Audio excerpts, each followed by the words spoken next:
तर चला मंडळी, तर चला बघूया तर आज संडे स्पेशलमध्ये काय बनवलेलं आहे. तर आज आमच्या इथे मस्तपैकी वहिनीने मस्तपैकी भरून मिरच्या बनवलेल्या आहेत आणि माझ्या आईच्या फेवरेट आहेत.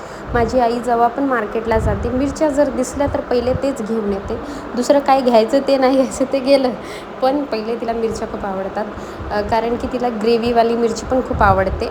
आम्ही बनवतो शेंगदाण्याचं कूट टाकूनच बनवतो, पण हे म्हणजे असं भरून घेतलेलं आहे. मस्तपैकी शेंगदाणे भाजून घेतलेले आहेत, त्याला मस्तपैकी मिक्सरमध्ये वाटून घेतलेलं आहे आणि त्याच्यानंतर थोडंसं मीठ, थोडीशी हळद आणि थोडंसं म्हणजे मिरची पावडर टाकलेली आहे आणि ते त्याच्यात थोडंसं तेल टाकलेलं आहे आणि ते सगळं त्याच्यात भरून घेतलेलं आहे आणि मस्तपैकी असं फ्राय करून घेतलेलं आहे. आणि 2-3 मिरच्या अशा छोट्याशा होत्या, मग त्याच्यामुळे त्यांना पण छोटे छोटे कट करून एका वेगळ्या कढईत असे फ्राय करून घेतलेले वहिनीने.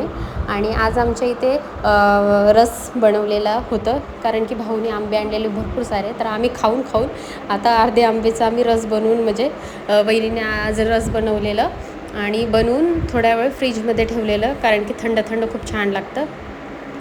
तर त्याच्याबरोबर आज वरण बनवलेलं, वरण पण फिकच बनवलेलं, तिखट नाही बनवलेलं आणि मिरच्या फ्राय करून घेतलेल्या. तर हे मिरच्या अशा खूप भरून छान लागतात आणि मस्तपैकी भाजून घेतलेले. आणि त्याच्याबरोबर आज हातावरची चपाती बनवलेली वहिनीने. तर आज ज्वारीची भाकरी नाही बनवली, तर आज बाबांना पण हातावरची चपातीच दिलेली खायला. तर माझे बाबा जास्ती करून हातावरच्या चपात्या म्हणजे चपात्याच जास्ती नाही खातात असं काही नाही आहे, पण कधीतरी आम्ही बनवतो आणि त्याच्याबरोबर भात बनवलेला.